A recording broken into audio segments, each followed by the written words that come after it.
Hello and welcome to the Vinyl Sanctuary. My name is Christian and I hope that you will join me in taking refuge in records. So I'm here today with another vinyl job lot video, and it's actually the second ever job lot that I have acquired since becoming a vinyl collector just over 30 years ago. So if you haven't watched my first vinyl job lot video that I posted not too long ago, at the point of recording here today, then please do check that out on the channel. But it's time now to do lot number 2. So I've got 24 records here to show today. 15 of them I've decided not to keep. It's nothing against the records themselves, but it purely comes down to a matter of space and shelving here. I can't keep everything, and they, just to be fair, wouldn't be records that I would have maybe gravitated towards as an essential purchase, but they did just happen to be part of the lot. So I will show those off, just front and back covers, but not really talk about them too much, just because either A, I don't really know much about them, or B, I would rather focus my time with the video to talk about the 9 records which I have decided to keep from the lot, and then that'll be all us done and dusted. So and the only other thing to mention really is that I hope that you enjoy what I'm about to show you today, and if you've got any comments at all on what I've shown, please do get involved. Do post me your thoughts and feelings on what I have shown off, and if you've got any particular connections or memories of these records, they might be ones that you own, they might be all-time favourites. So I'm always interested to know when people tune in to me how they react to what I have to offer and whatever's coming under the spotlight at any given time. So just a little bit of background very quickly on the lot itself. So I purchased it through eBay, and it was a person based over in Leeds, here in England, and they were able to post out the lot to me, which was excellent. I was able to negotiate a very fair fee for what I picked, and just I had to pay a little bit extra for the postage and packaging, but it was all beautifully delivered. The packaging itself was brilliant, given that there was 24 records in there, but I couldn't fault that at all. It arrived quickly, and everything was in keeping with the description that was provided to me in the lot on the listing that I found. So I've mentioned it before on a previous video. Job lot buying to me is an entirely new experience. I don't think it's something that I will be doing all the time, but I'm certainly open to doing it again. I have in fact got a third and final lot for the time being, again at the point of recording, which I will be showing off in a further video. So I am excited to show those off as well. Again, with that lot, there will be a few that I'll show that I have decided to let go of, and then there'll be several that I've decided to keep for my own collection, and that lot was bought from a seller down in Norwich, which is a good way away from me. So I'll talk more about that lot when we get to that vid. I don't want to get ahead of myself too much, which I'm prone to do. I'll focus on what I've got for you today. Okay, so I thought I would start then with the 15 records which I have decided to move on or let go of. And just for anybody tuning in, if they're wondering, how am I going to go about doing that?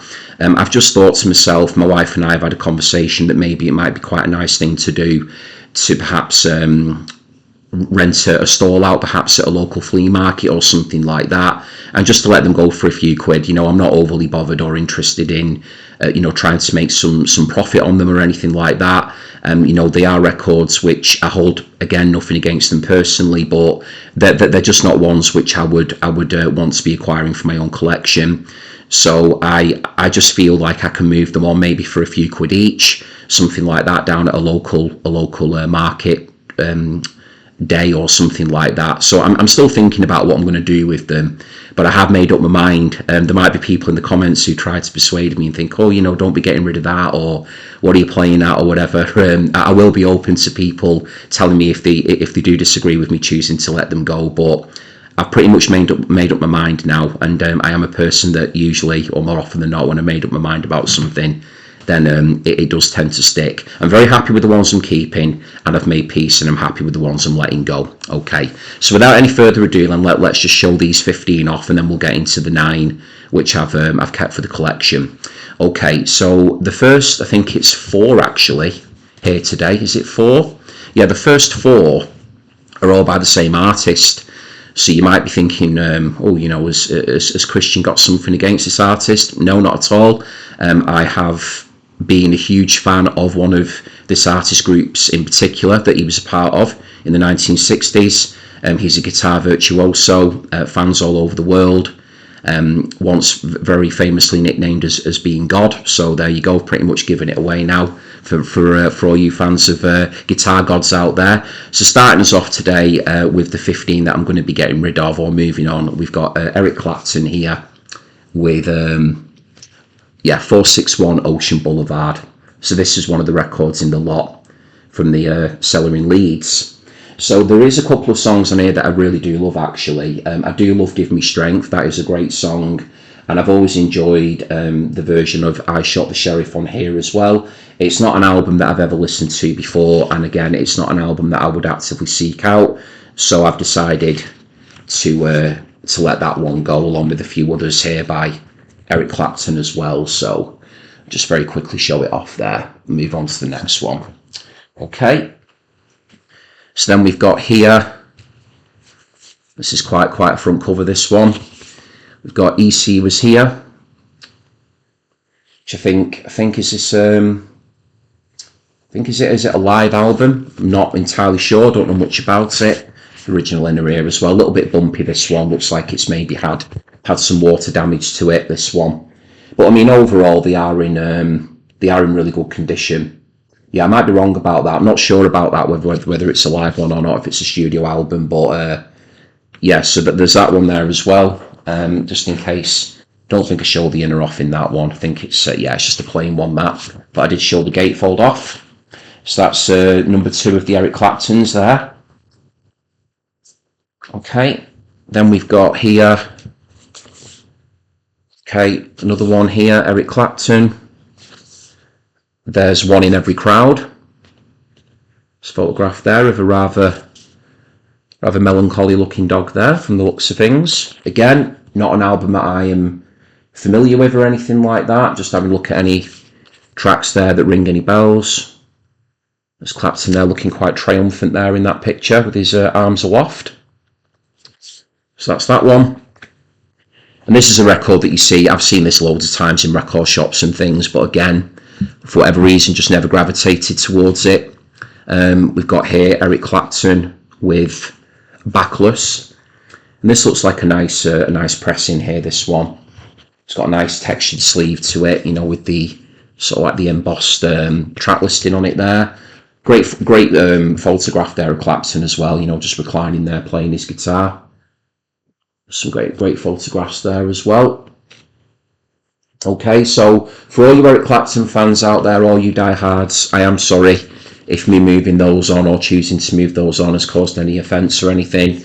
Again, nothing against him, but I had to make decisions. My shelving here is getting pretty cramped up now. I might even have to invest at some point in some future shelving or have a little bit of a workaround to acquire or accommodate more stuff moving forward. But yeah, I'm comfortable with the decision. But yeah, that looks like a really nice looking press in that one. It looks to be in good condition. Again, just a plain sleeve on that one. And of course, the group I was talking about earlier, that I am a huge fan of him, that he was part of, was of course the Mighty Cream, one of the greatest, if not the greatest, power trio in rock history, with of course Eric Clapton, Jack Bruce, and Ginger Baker. Okay, so moving on now to the next one. So that's all the Clapton ones there. I've got a group here called Brand X, and might be mistaken, but I think Phil Collins might have had a connection to Brand X. I'm not sure if he maybe played with them, or someone can correct me on that. I don't know whether it was pre-Genesis or during or something. He's not listed on here or anything as playing. It's a person here called Chuck Berge that's been credited with playing the drums. But yeah, there's that one there as well, Brand X. It's got a great label there, that Charisma label, though, with the like the Mad Hatter there. You can see that. Yeah. So there's that one. Okay, then we've got 2 here by a group called, that I'm not familiar with at all, to be honest. I think it might be sort of folky type stuff. Not quite sure whether it's maybe psychedelic or something like that, which would normally light me up. But again, I just thought, nah, I'm okay with moving these on. I think the band is called Earth Opera, and there's one here called The Great American Eagle Tragedy. So that's that one. So if anybody's got any thoughts at all on Earth Opera, please do let me know. So that's that one. Great American Eagle Tragedy. It's got a little bit of just a cut out there at the corner there. I think that one's just a plain inner as well. I think it is. Oh no, it's not. It's got the original there. It's on Electra, you can see. Iconic butterfly there. So that's that one. I think that's like, is it late 60s, early 70s maybe, that one? Earth Opera. Somebody called N. Sinclair was once the owner of it. Stuck the name down there. Yeah, the name Sinclair appears quite a few times in this job lot. We'll get to that a little bit more in a while, but there's an N. Sinclair there with that one. So yeah, Sinclair will be a theme of the job lot. Don't know who Sinclair is, but the name does pop up, as I've just said. And then there's another Earth Opera one here, again on Electra Records. And this one is called... What's this one called? Is it self-titled? So as you can see, I'm not au fait at all with these ones. So I'll just show you the gatefold here on that as well. There we go. So it's certainly very interesting looking, but yeah, just decisions had to be made. So yeah, that one's not even got an inner sleeve on it there. That's not in the greatest of condition, that one. That's another N. Sinclair there on that one. So yeah, very interesting looking. I've given these all a clean up as well, all these records. I mean, I would certainly never move anything on without giving them a clean up, but I've not had a chance to play test them or anything as yet. I've not even finished playing through the records of these job lots that I've acquired recently that I'm going to keep. So of course I do want to prioritise them. So if anybody's got any info on Earth Opera, just show you that one again very quickly, just in case I did it a bit too quickly. Then you can see that one. There you go. Okay, so this one here is a brilliant album, but I already own it. So this was a duplicate, and what I actually have ended up doing is trading out the copy of this that I did have. I've had it for a number of years, for the copy that I got in the job lot. So the version now that I've inherited through the new job lot, it was actually in slightly better nick than the one I did have. But the one I had or have, which I'm showing you here now, is in great condition, plays perfectly well, and it is a really strong album. So the next one I'm showing here, I'm pretty sure this will be popular as and when I do move it on, is Husker Du with Candy Apple Grey. This is from 1986. Really good album, this one. Enjoy it a lot. So some of my favourites on there: Don't Want to Know If You're Lonely is excellent, Hardly Getting Over It, and Too Far Down, with the two acoustic tracks that appear on it back to back, courtesy of Bob Mould. All This I've Done For You, the closing track, I've always enjoyed as well. I Don't Know For Sure. Yeah, some really good stuff on there from both those songwriting talents of Bob Mould and Grant Hart. Turn that down a little touch as well, just in case my volume is coming through a little bit louder than normal. Not sure, hopefully not. Okay, be getting too distorted or anything there. Okay, right, so that's Candy Apple Grey. Then we've got here a record by the Jackson 5. This one's not in particularly good condition, to be fair, at all. This one's called Maybe Tomorrow. So there's the Jacksons there, and yeah, this one's seen better days, I would say, this one. But again, it was described as such within the job lot, so it wasn't a surprise or anything when it came through. But yeah, that's that one there. Looks like an original pressing from the looks of things on Motown, of course. So that's that one. Then we've got Paul McCartney coming up. He's quite famous, isn't he? Paul McCartney.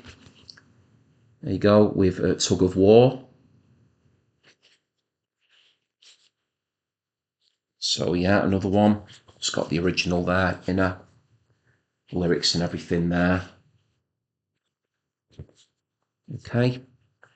Right, an artist here that I only really know more by name, to be fair. Certainly got a reputation as a very good guitar player, but yeah, to be honest, don't know much about him.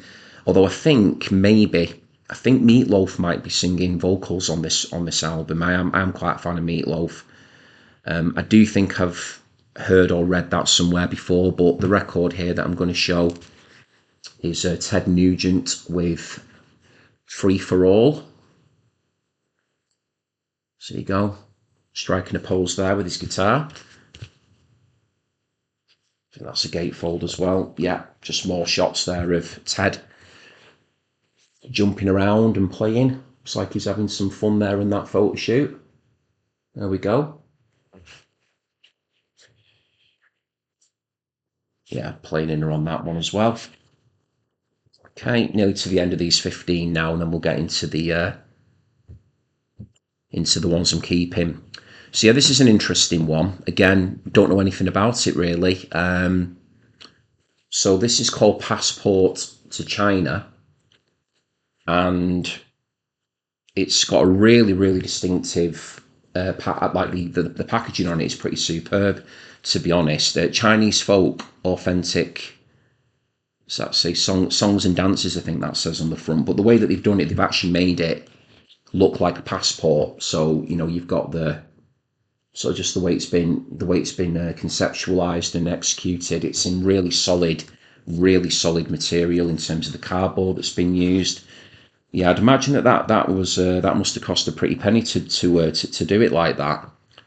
So just got some information there about it. This one doesn't have any protection on the actual record itself, but yeah, I do really like how it's been done, that, to be honest. So if anyone's got any more information about that album, please do let me know. So I'm guessing that's like instrumental, and whether it would come under classical, I suppose, or something, I'm not quite sure. Maybe neo-classical, but yeah, Passport to China we've got there as well.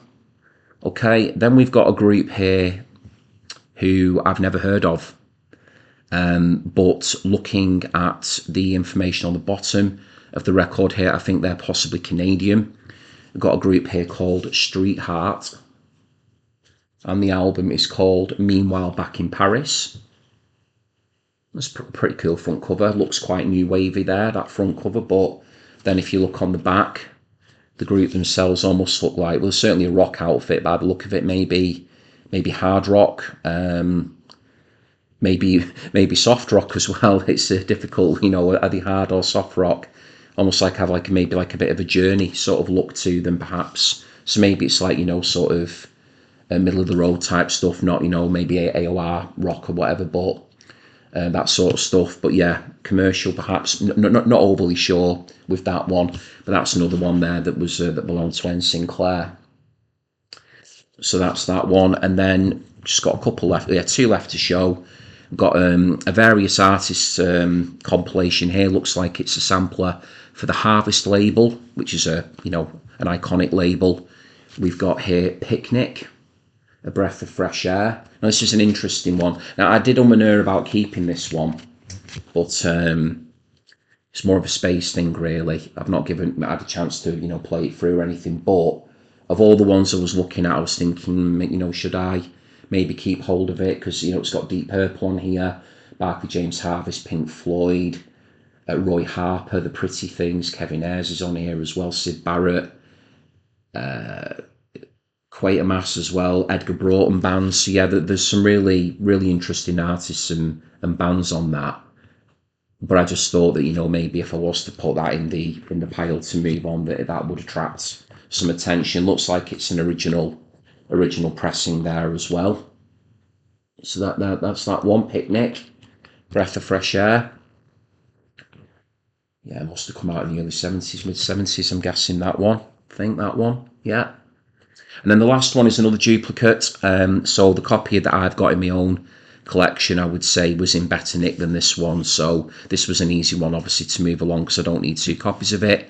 We've got Jeff Wayne's, of course, the War of the Worlds, which is an absolute classic, isn't it? So, got a Richard Burton featured on here. That fill in it, of course. Chris Thompson, David Essex, Joe Partridge, they're all listed on the back. Justin Hayward as well from the Moody Blues. So, yeah, that's it's got one of the most famous albums ever, hasn't it, that one? War of the Worlds. Just make sure I can hold that up properly for you all. There we go. Hopefully you can see that. Okay, so there's the 15 then that I wanted to show you, just out of interest more than anything. So yeah, please do let me know what you think of those and my decisions on them. And I'll now show you the 9 very quickly that I'm going to be keeping from the lot. And then when I'm done, I'll just do a quick wrap up. Obviously, thank you all for being in, for being here and for tuning in, which I always really appreciate, and give you a little bit of a a bit of a trailer, if you will, for the third video that I'll be doing regarding job lots. I've not bought any more, as I mentioned. I'm not planning to do it often, so the third job lot video that I do, I'm guessing will be one of that nature for quite some time. So anyway, let's move on to what I'm keeping. Okay, so the first one I'm going to show, these are pretty much in alphabetical order, but I'm showing this one first of all because it doesn't have a front cover to it. Again, that was declared in the description of the lot, so I had no problem with that. I knew that it would be coming without a cover, but it was an album that I've always wanted to own on vinyl. Did have it on CD years ago, and it is a favourite, from being a lot younger. So first up, we've got here. You might recognise it if you're a fan of the record, just from that inner sleeve, that image alone. But for those who are not sure what it is 1984 by Van Halen. So I now have Van Halen's self-titled debut in my collection, and now 1984 as well. So yeah, happy to keep this one. I mean, obviously it's not ideal, it doesn't have the cover, but I have tested this one. I did want to play this one as a priority, just to make sure that everything was okay with it out of the lot. And it played through absolutely fine, which I'm really delighted to report. No issues with it at all, given that it's not been protected all these years with the cover. So yeah, I'm in a situation with this one now where I'd be looking for a front cover for this copy that I've got, and also still the Public Image Limited record that I've got in my collection as well, first issue. I'm still looking for a front cover for that one as well. So if anybody's got a spare copy or a cover of 1984 knocking around by Van Halen and they want to get in touch with me, I'd be happy to, purchase it from you or something. Then, please do let me know and I can complete my copy of it. So yeah, I mean, it's a great album. It's good fun. It was nice listening to it again the other night after all these years. Of course, it's got Jump on there, which shows off Eddie Van Halen's keyboard virtuosity to go along with his incredible guitar playing skills as well. But the whole band sound great on it. You've got the rhythm section of Michael Anthony and Alex Van Halen. David Lee Roth throughout, his character shines through. Panama's another great song on there, Hot for Teacher as well. So yeah, really good fun, that one, and it was nice to pick it up and have it in the collection. Okay, right, so pop that one there. Right, so I was really quite chuffed to get this one, to be honest. Full disclosure, this isn't an album that I've really ever explored or listened to at all, really. I never had it on CD back in the day. This might surprise a few people, actually, because I've got quite a lot of the other albums on CD and now I have them on vinyl. But it's just one of those that I never really bothered with. To be fair, maybe I'd read things about it that put me off, but I am looking forward to giving it a listen, and it was a definite keeper. So we've got now Presents by Led Zeppelin. So let me move that pile over there so it's easy to grab. Yeah, really nice copy of Presents here by Led Zeppelin, with the mysterious objects there on the table, which appears throughout the album art. There's the rear there. So yeah, really looking forward to giving it a spin, as I am all the others, but certainly this one, of course I am. This one should be a real rocker. That's the reputation it's got. I believe it's very guitar heavy album. Even comparison to some of the other releases. I think the acoustic doesn't make much of an appearance on this one. And the only track I'm aware of on it, to be honest, is Achilles' Last Stand, which it's the opener, isn't it? Yeah, side 1, track 1. So there you go. It's got the original inner on it as well. Got a bit of foxing on there, just a bit of aging. But yeah, it looks to be in nice condition. When I cleaned it up, it looked fine, but I just need to play test it. So yeah, really, really looking forward to that one. T for One, yeah, I've heard as well. I'm sure there's a couple of others there as well.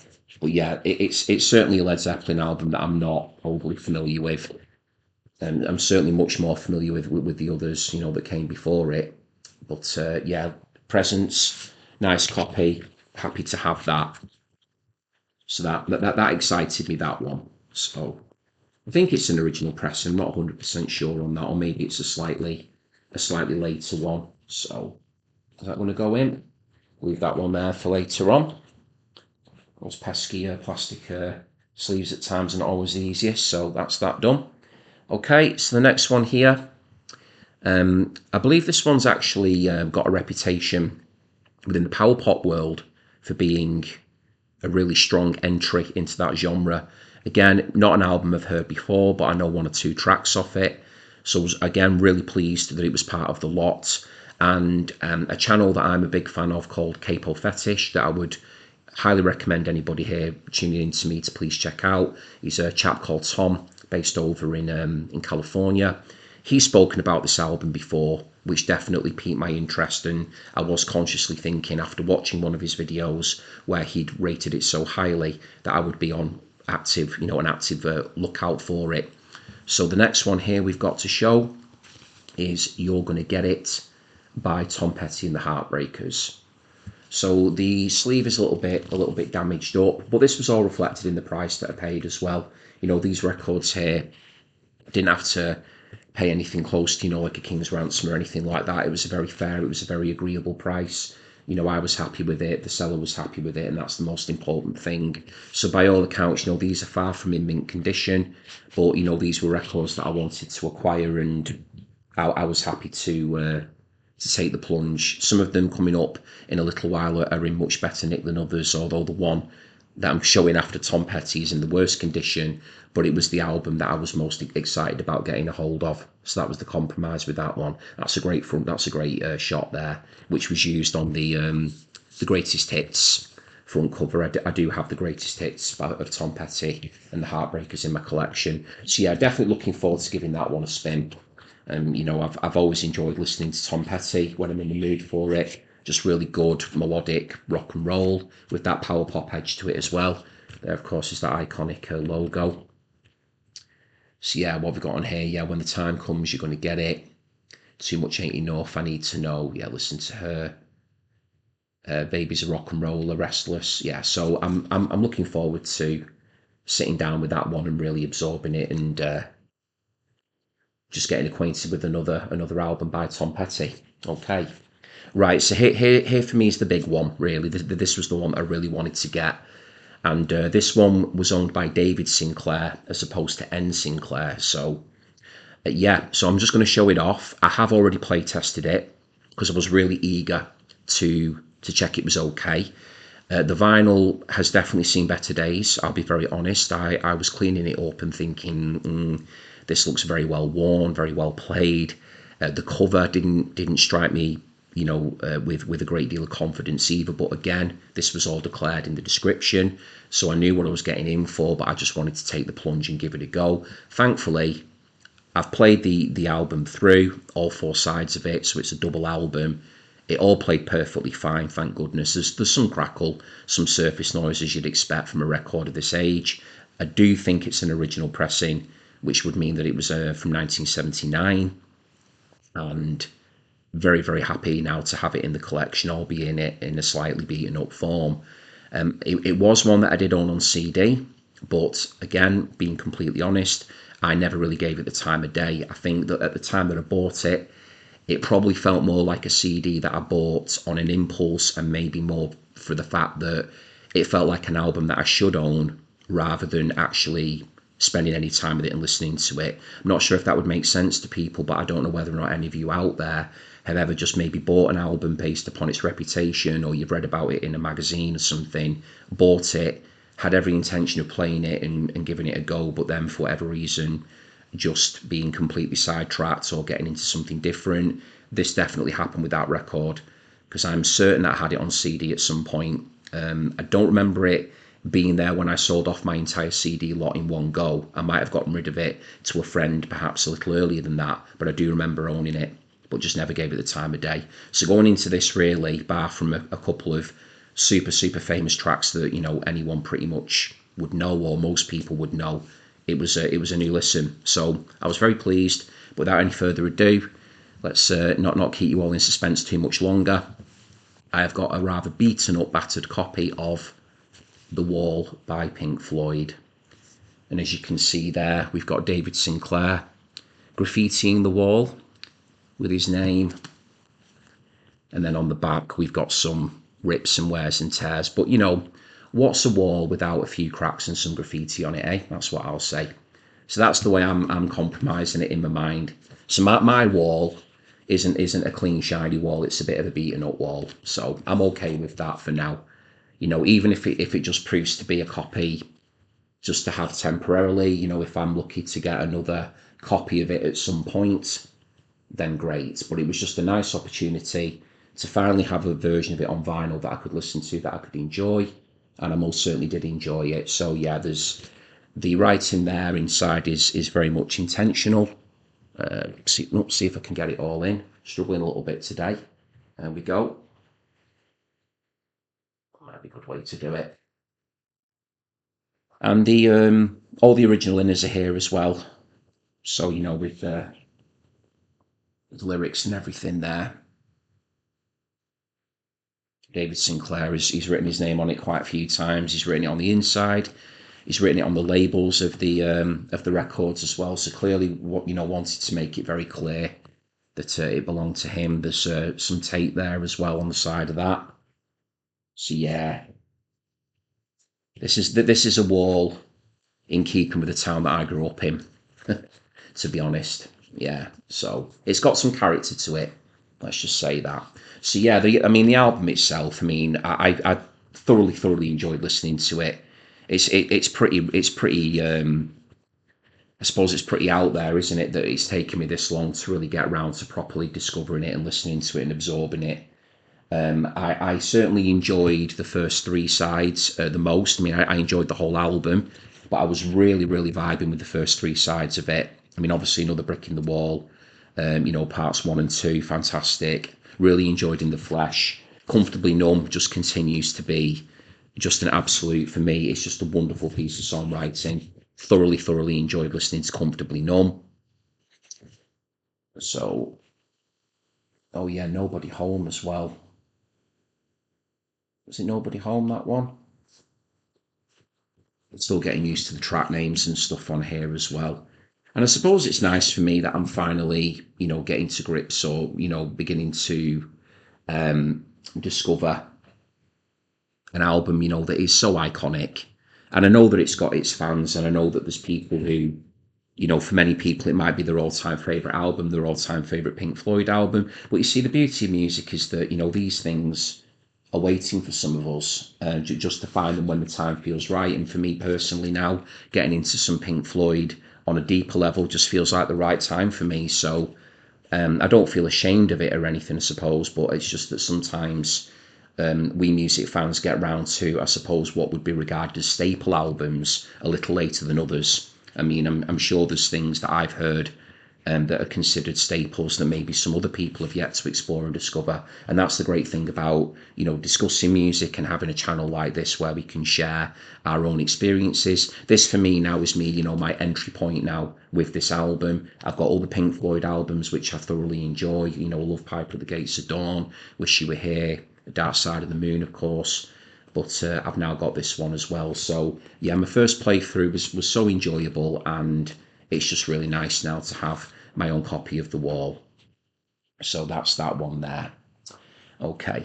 And do let me know, of course, what your thoughts are on The Wall as well, and whether you agree with me, you know, whether maybe, number one, have you ever had a time where you've perhaps bought something more kind of on its reputation, but maybe neglected it or didn't really engage with it? And number two, are you still thinking that there's maybe records out there or albums that would be seen by the masses or most people or a lot of people to be, you must have that, but you've just not heard it yet or owned it yet? So yeah, could be a couple of interesting threads of conversation we can have there in the comments. Okay, so moving on to the next one. here's an album that I did have it on CD. Sorry, I did have it. Didn't really connect with it in the way that I did with other albums by this group, but definitely had it on CD. And I remember playing it maybe one or two times. I think the length of it really I found quite full on when I was a lot younger. I mean, this came out in 1990, and I'm pretty sure I would have bought this when I was probably late teens, early 20s. There was a person that used to come into the shop that I worked in who was a huge fan of this album and the band.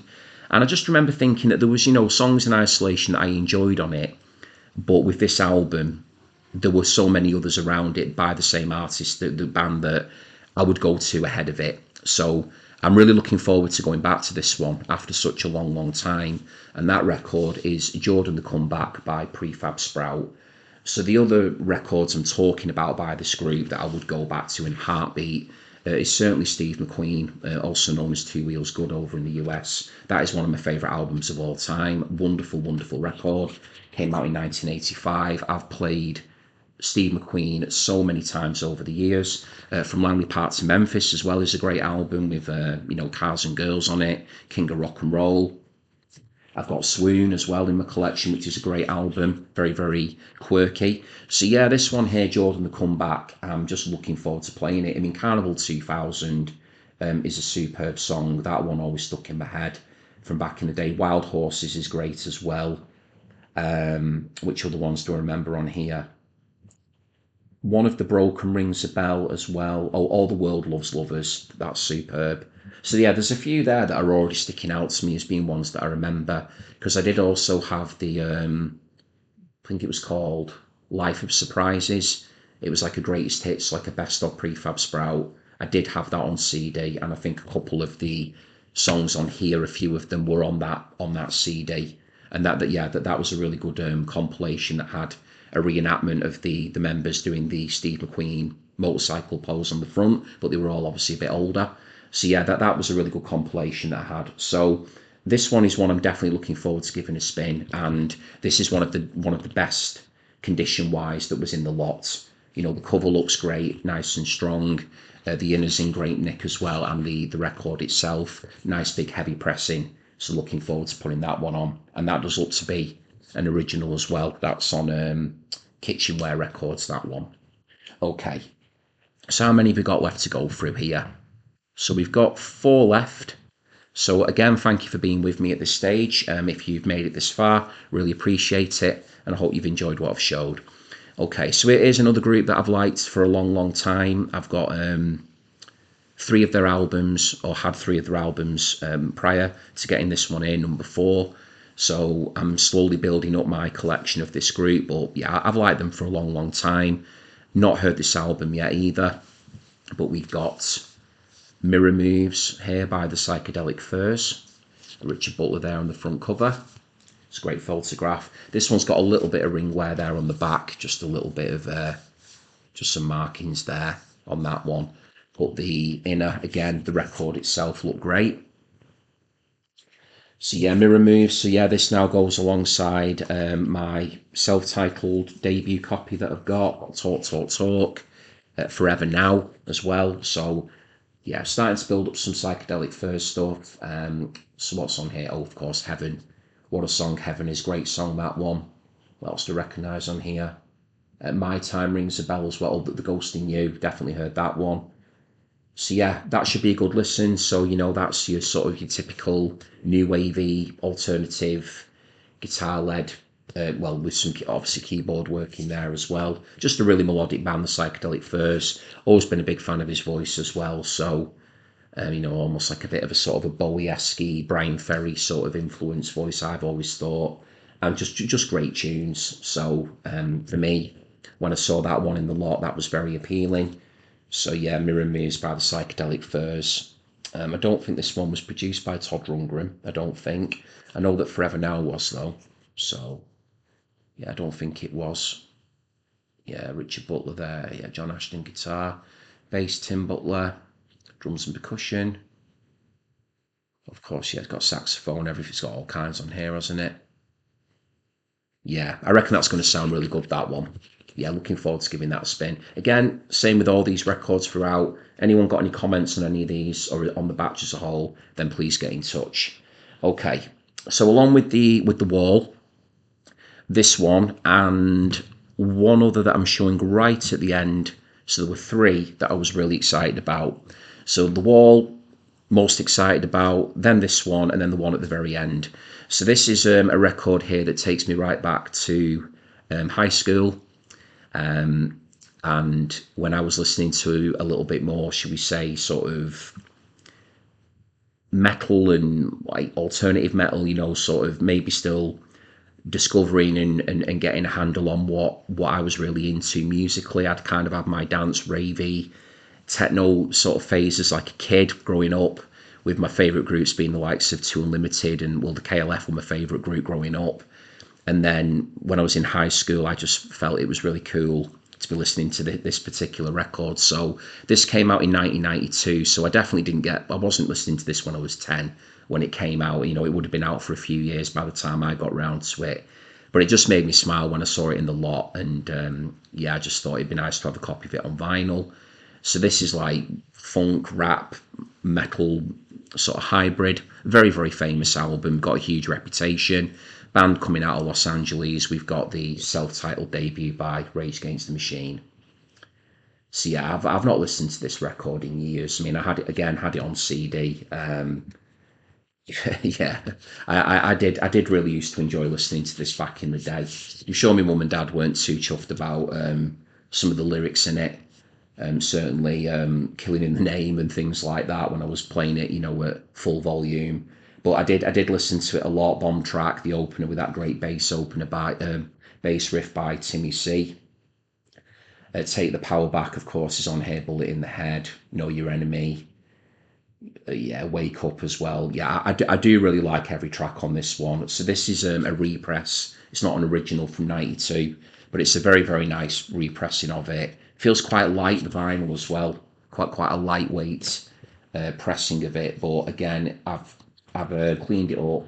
It's just got a plain inner on it, and it looks great from a visual test. But I do need to put it on and just make sure that it's all okay. Of course, got Brad Wilk on drums, Tom Morello with a load of guitar wizardry on this one, Zada LaRocha on vocals as well. So yeah, more of a childhood one for me, that one.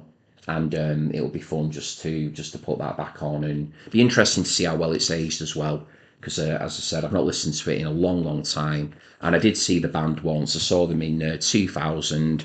So gosh, I would have been 18 back then, and I saw them at the Leeds Festival, and they were absolutely superb. Really great to watch live. That was the one and only time that I ever saw Rage Against the Machine. But yeah, very, very good. Okay, so just two more to show you then. So this one was one that I didn't even realise actually until I received the package and opened it. I thought, I don't remember that being in there in the lot. But when I went back and checked the photographs and everything and the description, it was indeed there. So I must have just had a bit of a mental block over it, which is quite surprising given it's got such a visually arresting piece of art on the cover. So very, very pleased to have it, because I did have one album by this artist in my vinyl collection. Now I've got this one, and there may be another one by this artist coming up in another lot. So a little bit of a spoiler there.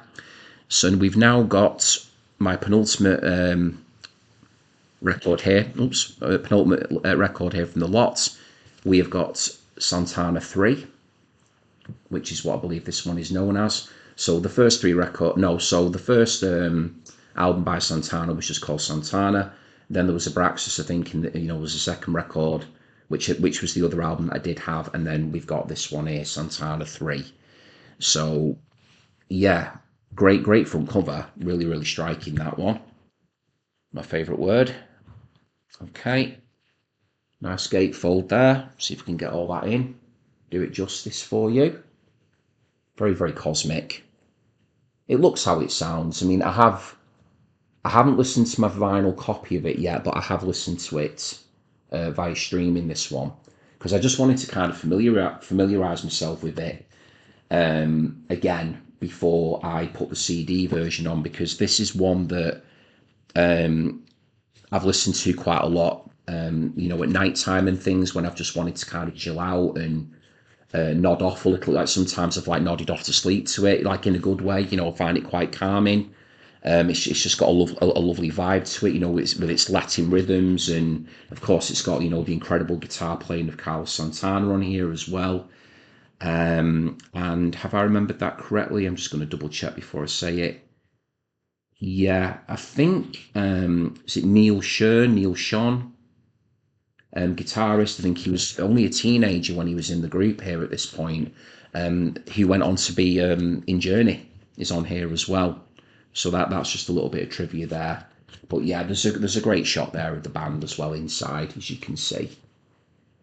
So yeah, this is a really nice album. This one, it was nice to finally get it on vinyl because I've been aware of it for so long, but I just couldn't even remember it being in the lot. So that actually ended up being a nice surprise. Sorry if you can hear any scraping around there in the background. That's my cat deciding to pay me a visit.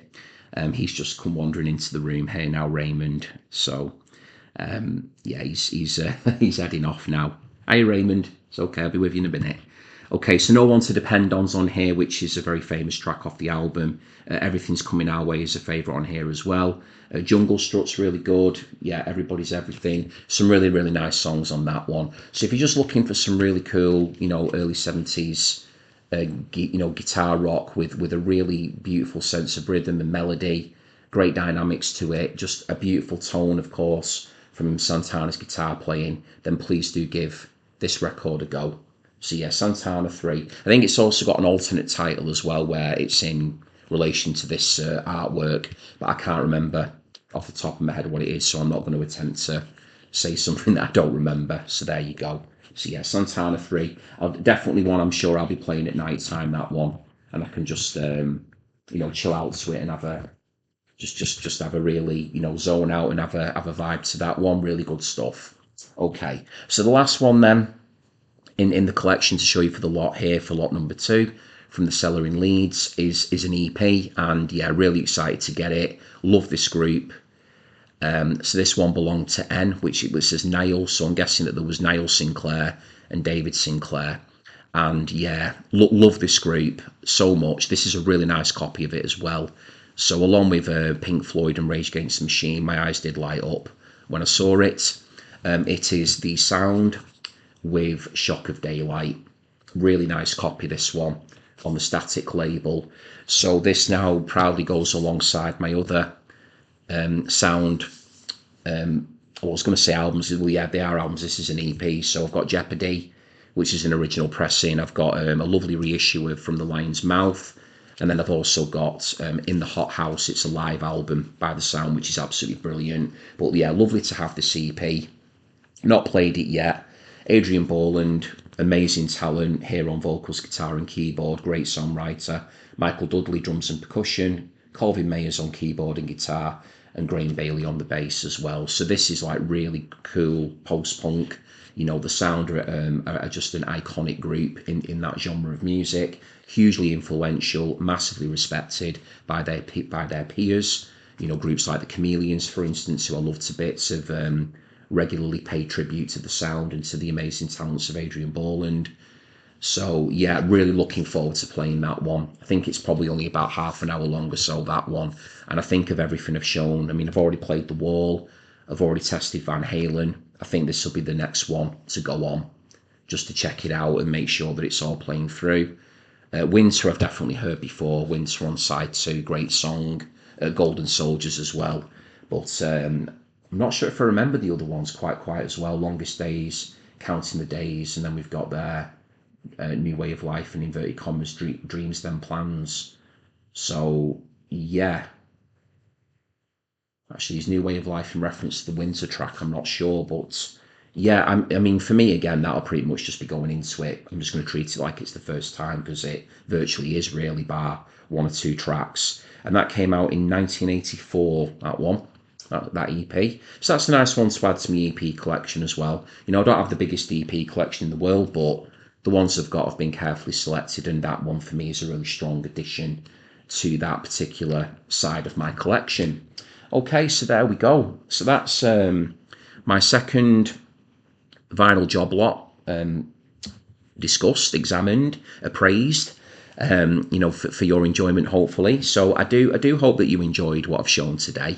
And as I've mentioned throughout my commentary, if you've got any comments at all on what I've shown, or if you are fans of any of these records, please do let me know. I'd be really, really excited and keen to get into correspondence with you and to discuss anything that I've shown today that you would like to maybe share your memories of, or any trivia or information that's of interest. I'm really lucky in that regard, that there's so many people that tune in to me that do often share their own experiences of music that I show, or memories, which is always lovely to read. And I do always endeavour to reply to people as quickly as possible as well. So if you are new to the channel and you did enjoy my video, then thank you very much for being here. If you'd like to maybe consider giving me a thumbs up, then that is a big help, and I'd be very grateful of that. And perhaps you would like to subscribe as well. So if you do choose to subscribe, that would be very kind of you. And please do remember to click the notification bell, just so that it will give you an alert as and when I've got new content landing. So, and for people who tune in to me regularly, thank you as always for being there. I do hugely appreciate your ongoing support. So yeah, the way things stand now, then I've got a lot of listening to do, as you can see. I'm still listening to records that I showed off in the first ever job lot.